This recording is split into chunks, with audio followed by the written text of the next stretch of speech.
अगर आपके घर की खिड़की पर अचानक एक अजीब सा घोंसला बन जाए और हर रात उसमें से किसी बच्चे के रोने की आवाज आए, तो क्या आप उसे हटाएंगे?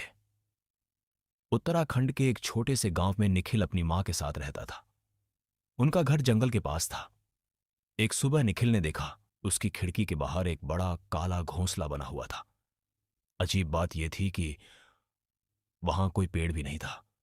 घोंसला सीधे दीवार से चिपका हुआ था। मां ने उसे तुरंत हटाने को कहा, लेकिन जैसे ही निखिल पास गया, अंदर से किसी बच्चे के रोने की आवाज आई। निखिल डर गया। उसने सोचा शायद कोई घायल पक्षी होगा। उस रात करीब 3 बजे निखिल की नींद अचानक खुली। मम्मी, दरवाजा खोलो। एक बच्चे की धीमी आवाज बाहर से आ रही थी, लेकिन उसकी मां तो उसके पास ही सो रही थी। आवाज फिर आई, मम्मी मुझे अंदर आने दो। निखिल ने खिड़की की तरफ देखा। घोंसला धीरे धीरे हिल रहा था, जैसे उसके अंदर कुछ जिंदा हो। तभी घोंसले के अंदर से 2 चमकती हुई आंखें दिखाई दी। अगली सुबह निखिल ने गांव के बुजुर्ग को सब बताया। बुजुर्ग का चेहरा डर से सफेद पड़ गया। उन्होंने कहा, उस घोंसले को मत छूना, वो पक्षियों का नहीं है। निखिल ने पूछा, फिर किसका है?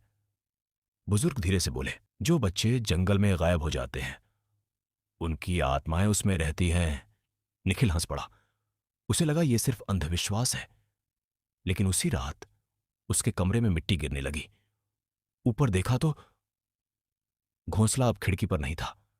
वो कमरे की छत से चिपका हुआ था और उसमें से धीरे धीरे एक काला हाथ बाहर निकल रहा था। निखिल डरकर भागने लगा, लेकिन कमरे का दरवाजा अपने आप बंद हो गया। घोंसले से अब दर्जनों बच्चों की आवाजें आ रही थीं। हमें बाहर निकालो, हमें घर जाना है। अचानक पूरा घोंसला फट गया और उसमें से लंबे बालों वाला एक काला बच्चा बाहर निकला। उसकी आंखें पूरी सफेद थीं और उसके हाथ में निखिल की बचपन वाली फोटो थी। वो धीरे से बोला, अब तू हमारे साथ रहेगा। अगली सुबह निखिल और उसकी मां दोनों गायब थे।